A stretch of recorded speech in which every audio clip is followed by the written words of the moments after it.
உங்கள் வீட்டில் செல்வம் செழிக்க இந்த 6 வழிமுறைகளை பயன்படுத்தணும். இந்த 6 வழிமுறைகளை பயன்படுத்தும் போது கடவுளுடைய பார்வை உங்கள் மீது படும். ஏழையாக இருக்கக்கூடிய நீங்கள் குபேரன் ஆகக்கூடிய ரகசியமும் இந்த பதிவில் இருக்குது. இந்த 6 வழிமுறைகளை நீங்கள் வர ஞாயிற்றுக்கிழமையில் இருந்து ஃபாலோ பண்ணுங்கள். உங்கள் வீட்டுக்கு முன்னாடி ஒருத்தர் வருவார். அவர் வந்தாருன்னா உங்களுக்கு இந்த பதிவில் சொல்லப்பட்ட அத்தனை விஷயமும் நடக்க போகுதுன்னு அர்த்தம்.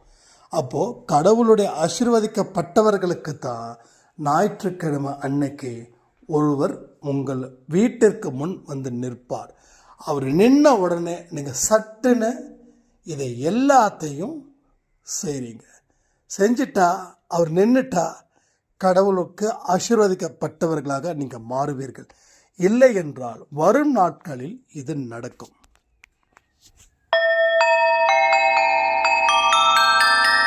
ஓம் சாயிரா சாயிரா, ஓம் சாயிரா சாயிரா, ஓம் சாயிரா சாயிரா, அன்பே சாயிரா, பேரன்பே சாயிரா, அகிலம் தளிக்க ஆத்மா விழிக்க அனுதினம் சாயிரா, எங்கள் அன்பே சாயிரா. ஒன்றே இறைவன், ஒன்றே பூமிக்கென்றும் சாயிரா, சரணம் சாயிரா, நன்றே செய்து வாழ்வோம், நாம் ஒன்றே செய்து வாழ்வோம், அன்பே சாயிரா.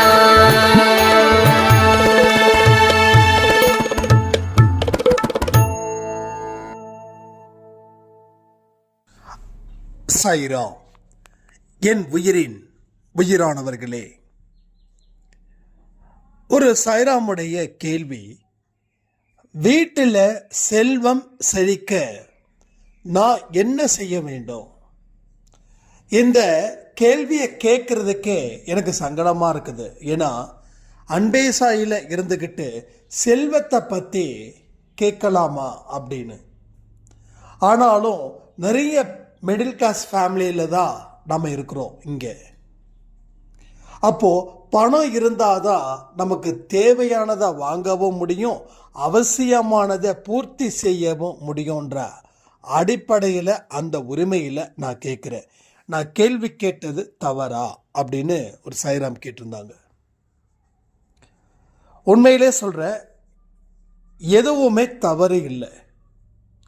எப்படி அடுத்தவன் காசை கொள்ளடிக்கிறது, எப்படி திருடுறது, இப்படி கேட்டால் தான் தப்பே தவிர செல்வம் செழிக்க என்ன செய்யணும் அப்படின்ற கேள்வி கேட்கறது அருமையான கேள்வி, அற்புதமான கேள்வி. நாமளும் இதை பற்றி ரொம்ப டீட்டெயில்டாக பேசினதே இல்லை. ஏன்னா நாமளுடைய வாழ்க்கையில் இருக்கக்கூடிய பிரச்சனைகளை பற்றி தான் அதிகமாக பேசுகிறோம்.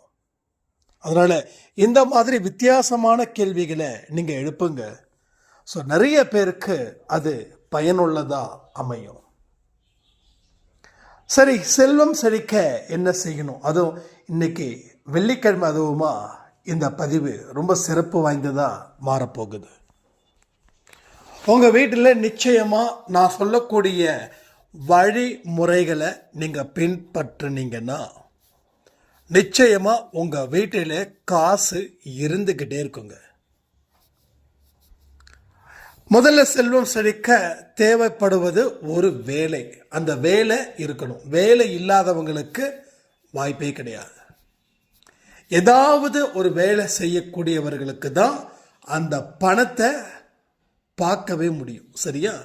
இப்போ நீங்கள் ஹவுஸ் ஒய்ஃபாக இருப்பீங்க, உங்கள் கணவர் வேலைக்கு போயிட்டு உங்களுக்கு அந்த செலவுக்குன்னு சொல்லி கொடுக்குறாரு இல்லையா, அதில் இருந்து கூட நாம் இதை சரி பண்ணலாம். மனசு வச்சுட்டா முடியாது அப்படின்றது எதுவுமே இல்லை. இங்கே எத்தனையோ பேரோட வாழ்க்கையை அன்பே சாய் பதிவுகள் மாற்றி இருக்கிறது. அதுக்கு காரணம் நீங்க நம்பிக்கையோட செயல்பட்டதன் விளைவே. உங்க மனச மாற்றத்தை ஏற்படுத்தி அதன்படி செல்ல வைக்க நீங்க நிறைய முயற்சிகள் செய்தீங்க இல்லையா, அதனால உங்களுக்கு எல்லாமே நடக்குது. அதே போலதான் செல்வம். யாருக்கெல்லாம் செல்வம் வேணும், யாருக்கெல்லாம் பணம் வேணும், கமெண்ட் பண்ணுங்க. சரி, முதல்ல என்ன செய்யலாம்? ஒரு பேசிக் பிரின்சிபல்ஸ் ஒன்று இருக்கு, அதை ஃபாலோ பண்ணணும். முதல்ல காலையிலையும் மாலையிலையும் உங்க வீட்டில் விளக்கு எரிய வைக்கணும். இது ஐதீகம். இது மூட நம்பிக்கை இல்லை, இது ஐதீகம். இது செஞ்சு பாருங்க. காலையில் ஒரு 5ல் இருந்து 8 மணி வரைக்கும் விளக்கு எரிக்க வைக்கலாம், தப்பே கிடையாது. ஒரு 2 மணி நேரம் காலையில், ஒரு ஈவினிங் ஒரு 2 மணி நேரம் போதும். அந்த விளக்கை நல்லா அடிப்பிடிச்சது மாதிரிலாம் இருக்கக்கூடாது. வாரத்தில் ஒரு நாளாவது கழுவணும், அதை மங்களகரமாக வச்சிருக்கணும். அந்த விளக்குக்கு மேலே ஏதாவது ஒரு சின்ன பூ ஏதாவது ஒன்று இருக்கணும். ஏன்னா நம்ம எந்தெந்த விஷயத்தை நோக்கி செய்கிறோமோ அதனுடைய பலன்கள் அதில் நிச்சயமாக ஒரு மாற்றத்தை ஏற்படுத்தி கொடுக்கும். முதல்ல விளக்கெறிதல். யார் வீட்டில் காலையிலையும் சாயந்தரமும் விளக்கேற்றுறீங்கன்றதை கமெண்ட் பண்ணுங்க.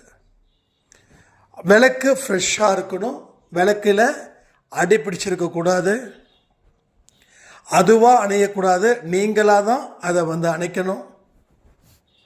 திரி சரியாக எரிய விடணும், அப்படியே பயங்கரமாக குப்பு குப்புன்னு எரிய விடக்கூடாது.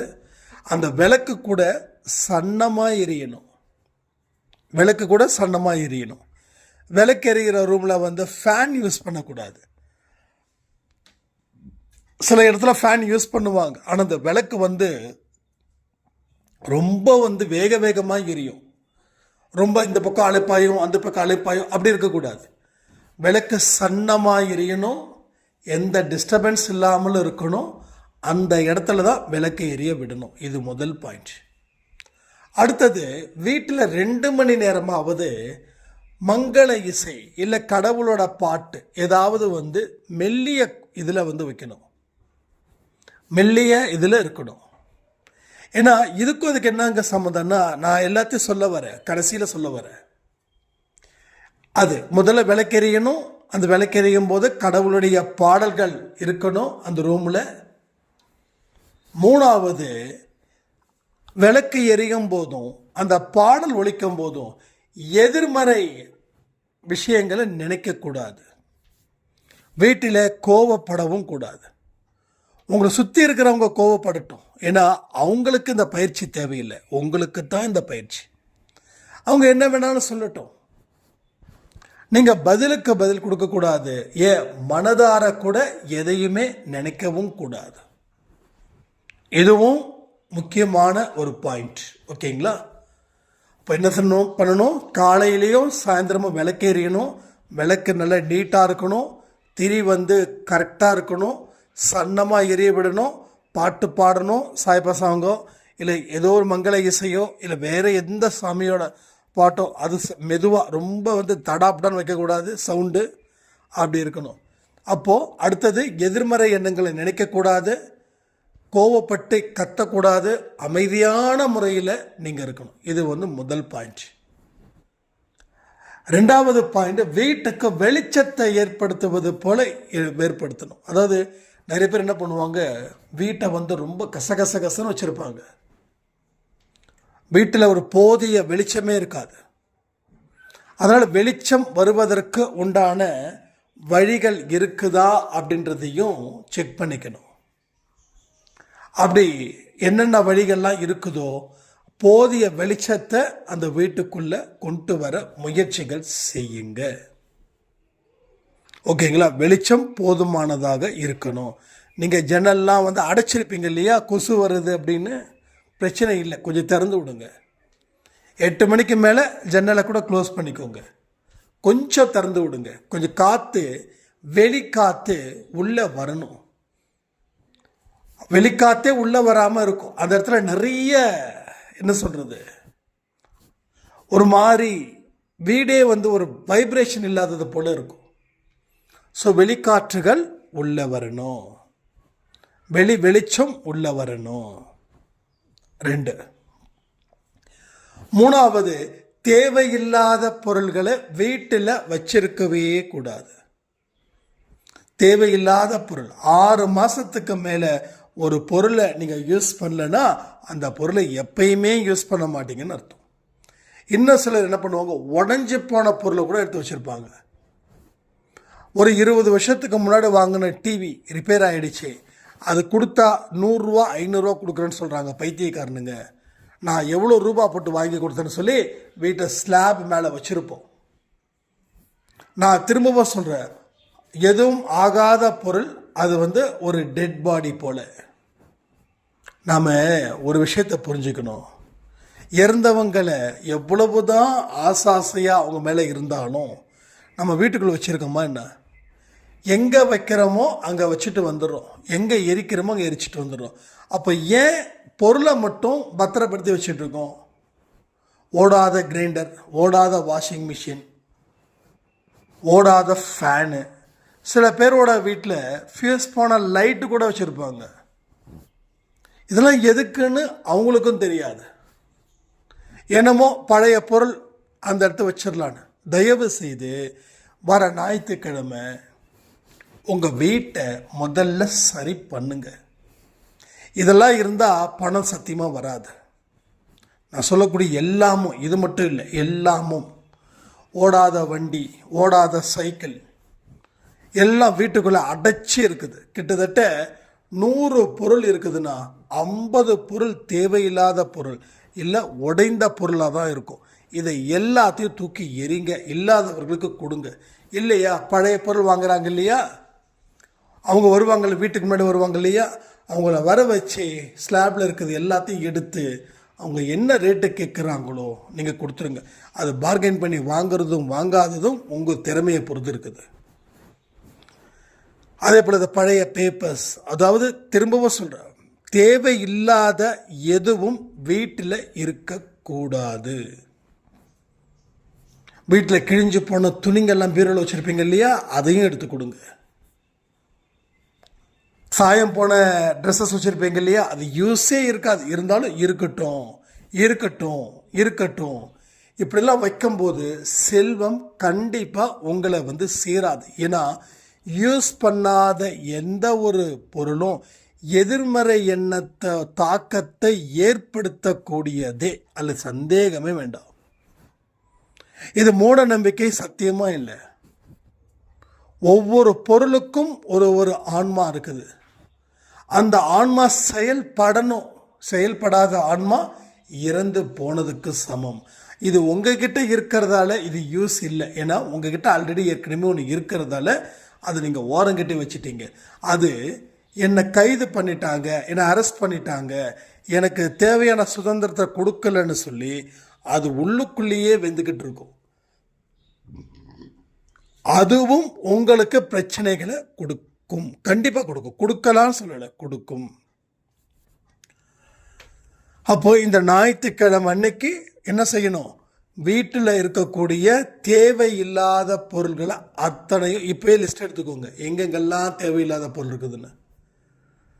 இப்போ ஞாயிற்றுக்கிழமை அன்னைக்கு கண்டிப்பாக உங்கள் இது உண்மை அப்படின்னா ஞாயிற்றுக்கிழமை அன்னைக்கு உங்கள் வீட்டு பக்கம் பழைய பொருள் எடுக்கிறவங்களுடைய வாகனம் வரும். அந்த வாகனத்தை விடாதீங்க. இல்லை 4 பேர்கிட்ட சொல்லி வைங்க, வந்தால் எங்கள் வீட்டுக்கு வர சொல்லுங்கன்னு சொல்லி வைங்க. இந்த பதிவை கேட்குறவங்களுக்கு நிச்சயமாக இந்த மாதிரி விஷயத்தை கடவுள் கொடுப்பார். கடவுள் அது சொல்கிறாருன்னா இது உண்மைன்னு அர்த்தம். எஸ், பழைய பொருளை தூக்கி எறி.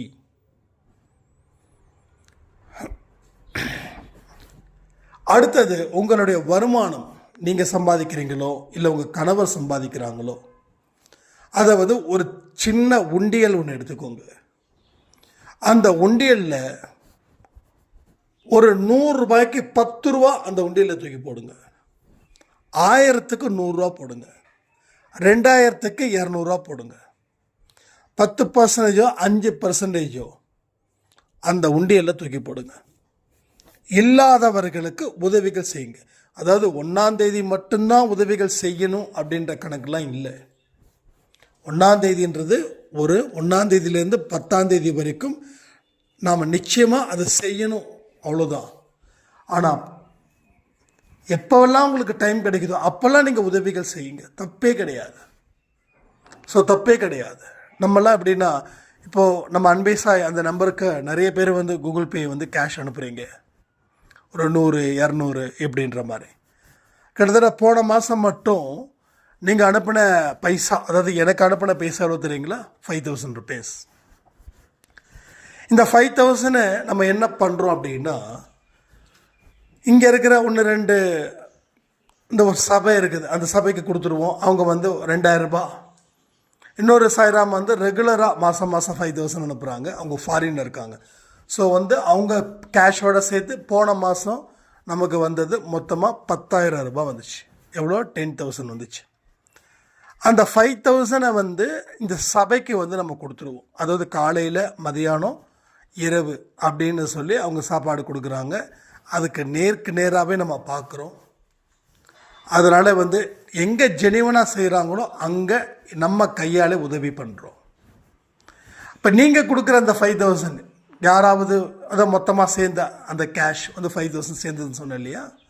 அந்த 5,000 இப்போ யாராவது வந்து வந்தாங்க அப்படின்னா, நம்ம ஆஃபீஸ்க்கு வந்தாங்க அப்படின்னா, பசி இந்த கண்டிப்பாக நீங்கள் கொடுக்குற காசை அங்கே வசூல் பண்ணுறதுக்குன்னே ஒரு கூட்டம் வரும், அழுது கேட்பாங்க. போன தடவை ஈரோடு போயிருக்கும்போது நான் பிரியாணி சாப்பிடல, நம்ம கெஸ்ட்டு வந்திருந்தாங்க. அப்போ வந்து அவங்களுக்கு ஒரு பிரியாணி வாங்கிறதுக்கு ஒரு கடையில் போகும்போது ஒரு வயசான பெரியவர் அழுவுறாராம். அந்த கடையில் நின்றுக்கிட்டு, ரொம்ப பசிக்குது, பசி தாங்க முடியல, எனக்கு ஒரே ஒரு சாப்பாடு மட்டும் கொடுங்கள அப்படின்னு. அந்த கடைக்காரவங்க அவரை திட்டி அசிங்கப்படுத்துகிறாங்க. இந்த பக்கம் இருந்தனா அவ்வளோதான் அப்படின்னு சொல்லி சொல்கிறாங்க, திட்டுறாங்க. ஏன்னா கடைக்காரங்களை வந்து நம்ம குறை சொல்ல முடியாது. ஏன்னா ஒருத்தவங்களுக்கு கொடுக்க ஆரம்பிச்சிட்டா அப்போ கடைக்காரன் என்ன பண்ணுவான்? அதனால் இந்த கடைக்காரங்களுக்கு குறை சொல்லவே முடியாது. ஆனாலும் கொடுத்துருக்கலாம், தப்பு கிடையாது. அதுக்காக வந்து ஒருத்தவங்க கொடுத்தாங்கன்னா எல்லாருக்கும் கொடுக்கணும், அது அவங்களுடைய வியாபாரம் பாதிக்கும். ஏன்னா அவங்கக்கிட்டேயும் இருக்கக்கூடியது இதை வச்சு தான் அவங்களுக்கும் வருமானம். அதனால் அது நம்ம குறை சொல்ல முடியாது. அப்போ விஷ்ணு என்ன பண்ணியிருக்காரு, இருங்க அவருக்கு கேட்குற இது கொடுங்க அப்படின்னு சொல்லி ஒரு பிரியாணி 250 ரூபா 300 ரூபா வாங்கி கொடுத்துட்டாரு. ஸோ இது மாதிரி எப்படியாவது மாதத்தில் 30 நாளில் 20 நாள் யாராவது இப்படி வருவாங்க. அதுக்கெல்லாம் அந்த கேஷ் வந்து யூஸ் ஆகும். நீங்கள் கொடுக்கறது, நீங்கள் கொடுக்கலனாலும் நானும் செய்வேன், இல்லை சொல்கிறேன். அதாவது என்னென்னா, நீங்கள் தெரிஞ்சுக்கணும் இல்லையா? அப்போது நீங்கள் எனக்கு கூகுள் பேயில் அனுப்பக்கூடிய ஒரு பைசாவும் பசியோட கொடுமையில் இருக்கிறவங்களுக்கு போய் சேருது. அதே போல் ஒரு நாள் டீ குடிச்சிட்டு இருந்தோம். அப்போ வந்து ஒரு வயசான பெரியவர், தம்பி ஏதாவது காசு டீ வாங்கி கொடுங்க தம்பின்னு. அப்போ ஒரு டீ மட்டும் அவருக்கு வாங்கி தரல, டீ, சமோசா, 2 வடை வாங்கி கொடுத்தோம். கிட்டத்தட்ட ஒரு 100 ரூபா கணக்கு. அந்த கணக்கின் படி வச்சு இன்னொரு இந்தாங்க 100 ரூபா வச்சுக்கோங்க கையில் அப்படின்னு. அப்போ நீங்கள் கொடுக்குற ஒரு ஏன்னா நீங்கள் தெரிஞ்சுக்கணுன்றக்காக நான் சொல்கிறேன், நீங்கள் கொடுக்குற ஒரு பைசாவும் அந்த பசியை போக்குறதுக்கு போய் பயன்படுது. அதனால் நீங்கள் சேர்த்து வச்சு எனக்கு அனுப்புகிற காசும் சரி, இல்லை நீங்கள் ஏழைகளுக்கு உதவி செய்கிறதும் சரி, உங்களுக்கு திருப்பி 10 மடங்காக தான் வந்து சேரும். அதனால் உதவிகள் செய்கிறதுல உறுதியாக நில்லுங்க. என்கிட்ட காசு இல்லை, இருந்தால் நான் கொடுத்துருப்பேனே அப்படின்னு நினைக்கவே வேண்டாம். நீங்கள் இருந்தால் கொடுக்க மாட்டீங்க, அது தெரியுமா? இல்லைன்னா தான் கொடுப்பீங்க. காசு இருந்தால், நான் அதுக்காக எல்லாரையும் குறை சொல்லலை, நான் அன்பே சாய் குடும்பத்தை தாண்டி இருக்கிறவங்கள சொல்கிறேன். என்கிட்ட காசு இருந்தால் மட்டும் நான் எவ்வளோ பேருக்கு உதவி செஞ்சுருப்பேன் தெரியுமா அப்படின்லாம் சொல்லுவாங்க. கேட்குறதுக்கு நல்லா இருக்குது, ஆனால் உதவி செய்யக்கூடிய இடத்துல தான் இருப்பாங்க. ஆனால் காசு வந்ததுக்கப்புறம் மனசு இருக்காது. மனசு இருக்கும்போது காசு இருக்காது, காசு இருக்கும்போது மனசு இருக்காது. நம்ம நிறைய பார்த்துட்டோம். அதனால் நீங்கள் வந்து 1 ரூபா கூட எனக்கு அனுப்பி வைங்க, பிரச்சனையே இல்லை.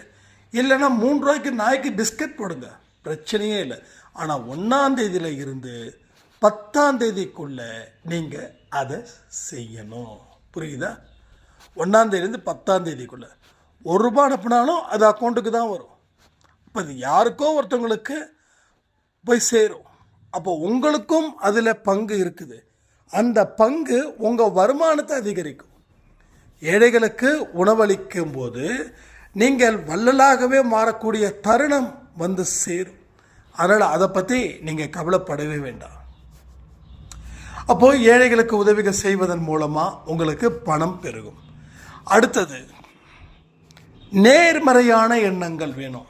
இது எல்லாமே முக்கியம், அதை விட இது ரொம்ப முக்கியம். நேர்மறையான எண்ணங்கள். உழைக்கும் போது உங்கள் மனது நேர்மறையான எண்ணங்கள் கொண்டதாக இருக்கணும். பணத்தை சேர்த்து வைக்கும்போது நேர்மறை எண்ணங்கள் கொண்டதாக இருக்கணும். உதவிகள் செய்யும் போது நேர்மறை எண்ணங்கள் கொண்டதாக இருக்கணும். ஸோ எதிர்மறை எண்ணங்களுக்கு குட் பை சொல்லிடுங்க, நேர்மறை எண்ணங்களுக்கு வெல்கம் பண்ணுங்க. அப்போ தான் நம்ம எல்லா விஷயத்தையும் செய்ய முடியும். இப்படிலாம் இருக்க உங்கள் வீட்டில் கண்டிப்பாக சொல்கிறேன், அடுத்த சில மாதத்திலேயே உங்கள் கையில் குறைஞ்சது சொல்கிறேன், இப்போ எதுவுமே இல்லைன்ற நிலை இருக்கு இல்லையா, கொஞ்சம் கொஞ்சமாக உங்கள் கையில் காசு வரும். அதை சேவிங்ஸ் அக்கௌண்ட்டில் போட்டு வச்சுக்கோங்க. அதாவது ஏழைகளுக்கு உதவி செய்கிறது இவ்வளோன்னு கணக்கு வச்சுக்கோங்க. அதுக்காக எல்லாமே செய்யணும்னு நான் சொல்லவே இல்லை, ஓகேங்களா? எல்லாமே செய்யணும்லாம் நான் சொல்லவே இல்லை. உங்கள் சேவிங்ஸுக்கும் தனியாக வைங்க. ஒரு மாதத்துக்கு 500 எடுங்க. அடுத்த மாதத்துக்கு அந்த 500க்கு ப்ளஸ் இந்த ஒரு 500 1000 ஆச்சு. அடுத்தது இன்னொரு 1000 நம்ம சேர்த்து வச்சு 2000 சேர்த்து வைப்போம். இது மாதிரி நீங்கள் இது பண்ணி சேவிங்ஸ்லேயும் ஒரு 10% ஏழைங்களுக்கு கொடுங்க. அப்போது நீங்கள் செலவு பண்ணும்போதும் ஒரு காசு ஏழைங்களுக்கு எடுத்து வைங்க, சேவிங்ஸில் வைக்கும் போதும் சேவிங்ஸ் எடுத்து வைங்க, ஏழைங்களுக்கு 10% எடுத்து வைங்க. வருமானம் வரும்போதும் 10% எடுத்து வைங்க. அதாவது 10%ன்றது 10 ரூபாய்க்கு 1 ரூபா, 1000க்கு 100 ரூபா இப்படி வச்சாலும் சரி, இல்லை 1000க்கு 50 ரூபா வச்சாலும் சரி. இப்போ கொடுக்குற துட்டில் விஷயம் கிடையாது, கொடுக்குற மனசில் தான் விஷயமே இதில். அப்போ அதுக்காக நம்ம கையில் ஏகப்பட்ட காசை வச்சுக்கிட்டு, இல்லை அன்பே சார் சொல்லியிருக்காங்க 1 ரூபா செலவு பண்ணால் போதும், அப்படி இருக்கக்கூடாது. கடவுளுக்கு உங்களுடைய பொருளாதார நிலைமையும் தெரியும், நீங்கள் எதுக்கெல்லாம் அனாவசிய செலவு பண்ணுறீங்கன்னு தெரியும். அனாவசிய செலவு பண்ணுறவங்களுக்கு உதவி செய்ய ஏன் மனசு வரமாட்டேங்குதுன்னு கடவுளுடைய கேள்வியாக மாறிடக்கூடாதுன்றதுக்காக தான் நான் சொல்லுறேன், ஓகேங்களா? இதை எல்லாத்தையும் புரிஞ்சு வச்சு பாருங்கள். வருமானத்தை அதிகரிப்பதற்கு உண்டான வழிகளும் உங்களுக்கு ஆட்டோமேட்டிக்காக தெரியும். என்னைக்கு எல்லாமே ஒன்று சேர்ந்து உங்கள் வாழ்க்கையில் வருதோ, அது எப்பயுமே உங்கள் வாழ்க்கையில் அழிக்க முடியாத ஒரு பெரிய தாக்கத்தை அது ஏற்படுத்துகிறது. இதை சரி பண்ணுங்க, உங்கள் பொருளாதார நிலை உயரும், வருமானம் அதிகரிக்கும், கடவுளுடைய ஆசீர்வதிக்கப்பட்டவர்களாக நீங்கள் மாறுவீர்கள். இப்பயே சொல்கிறேன், கடவுளுடைய பார்வை இருந்தாதான் ஏழையும் குபேரனாக முடியும். ஸோ நீங்களும் குபேர சக்கரவர்த்தியாக மாறுவதற்கு 100% நான் சொல்லக்கூடிய விஷயங்களை நீங்கள் பயன்படுத்தி மாற்றிக்க முடியும் உங்களுடைய ஃபினான்ஷியல் விஷயத்தை. ஸோ என்னென்ன பண்ணணும், முதல்ல காலை மாலை 2 மணி நேரம் விளக்கு எரிய விடணும். அந்த விளக்கு எப்படி எரியணுன்றதை நான் சொல்லியிருக்கேன் நான். 2வது சாய்பா சாங்கோ, கடவுளுடைய வேறு பாடல்களோ இல்லை மங்கள இசையோ மெல்லிய இதில் இருந்துக்கிட்டே இருக்கணும். அடுத்தது 3, தேவையில்லாத பேச்சுக்கள், விளக்கு எரியும் போதும் சரி, சாமி பாட்டு போடும்போதும் ப்ளே பண்ணும்போதும் சரி, அசிங்கமான வார்த்தைகளோ கோவப்படக்கூடிய வார்த்தைகளோ இருக்கக்கூடாது. 4வது பழைய பொருட்களை நிச்சயமாக தூக்கி எறியணும். 5வது ஏழைகளுக்கு உதவி செய்யணும். 6வது சேமிக்கிற பழக்கம் உங்களுக்கு இருக்க வேண்டும். இந்த 6 விஷயங்களும் நடந்துச்சுன்னா நீங்கள் நிச்சயமாக இந்த வருஷத்துக்குள்ளேயே குபேரனாக மாற முடியும்னு சொல்லி இந்த கேள்வியை கேட்ட சாய்ராமுக்கு நன்றிகளை சொல்லி இந்த பதிவை நான் முடிக்கிறேன். ஜெய் சாய்ராம்.